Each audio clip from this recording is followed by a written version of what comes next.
লাগতে পারে, সে তো কম কথা নয়। তা সেখানে কি শুধু গান চলবে? কেসটা কি ভুবনদা?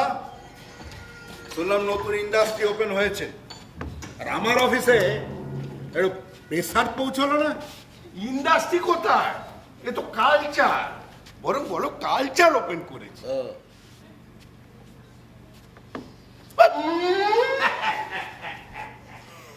আমার দিলের বিলে, আমার দিলের বিলে লিখে দিলেন তোর নাম রে, সে আমার প্যার লাল রে। এই মরেছে, প্যার এই মরেছে। লাল রে, সে আমার প্যার এই করো, এই ছাড়ো। প্যার লাল রে। ওই পরে। কবি প্রণাম। অনুষ্ঠানের নাম কোথা আছো গুরুদেব। আমরা এখন সোজাসুজি চলে যাচ্ছি মূল মঞ্চে।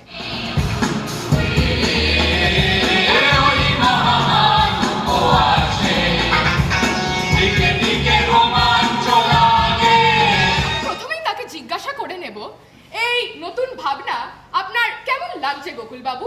এই 150 বছর স্মরণ। এসব দেখলে আমার ঘেন্টা করে। এই 100 বছর 150 বছর হঠাৎ করে দুদিনের রবীন্দ্র চর্চা দেখলে মনে হয় নিজেকে ছোট করে ফেলছি। অনেক পার্টির সাথে কথা চলছে, আমরা প্রচুর পরিশ্রম করছি স্যার। কথায় হবে না, আগে আমাকে নিজের চোখে দেখতে হবে তোমরা কি করতে চাইছো। যদি মনে হয় সত্যিই অন্যরকম, তবে আমি ভেবে দেখবো। স্যার, এই অন্যরকম বলতে আপনি যে ঠিক কি বলতে চাইছেন আমার মগজে ঢুকতেছে না।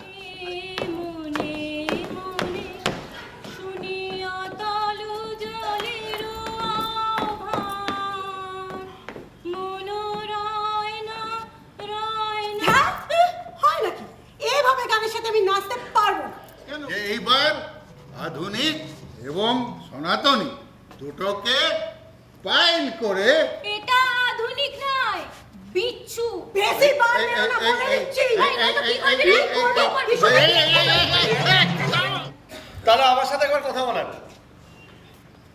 রবীন্দ্রনাথ ঠাকুরকে নিয়ে একটা মেগা সিরিয়াল নামিয়ে দেবো। Mega serial? হ্যাঁ, সপ্তাহে 6 দিন রবি ঠাকুরকে টিভিতে দেখতে পাবেন। না না না না, এসব চলবে না। আপনি বরঞ্চ ওই হিরো হিরোইনদের নিয়ে একটা কিছু ভাবুন না। আসুন না। না না না না, এই না না না, আরে আসুন তো এই নিচে বাজারে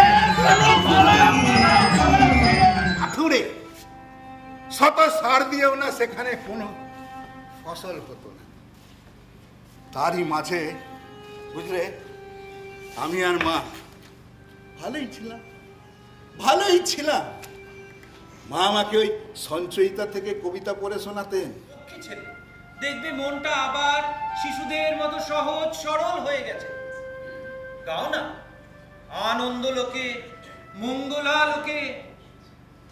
আমি এবার চলি। টাইমে ছবি আঁকবে, ওই দিকে খোলা মাঠে আসন পেতে বাচ্চারা সব নামটা মুখস্থ করবে।